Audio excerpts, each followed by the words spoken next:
अस्सलाम वालेकुम नाज़रीन, आप देख रहे हैं KPN HD और मैं हूं उस्मीना चौधरी।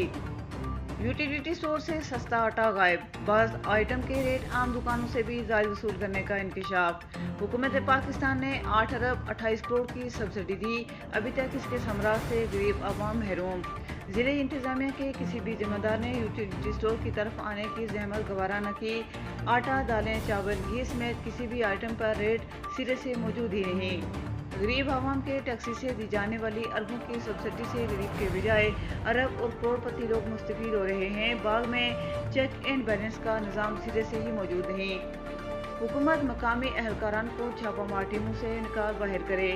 अवामी हलकों ने कहा है कि कुफर की तो हुकूमत चल सकती है मगर जुल्म और नाइंसाफ़ी की नहीं। इसलिए दयानतदारी को अपना शार बना कर ही हम इस मुक़द्दस माह में अपने रब को राज़ी कर सकते हैं। बेकस के कारखानों को अंदर सफाई सुथराई के मयार को रोज़ाना की बुनियाद पर चेक किया जाए।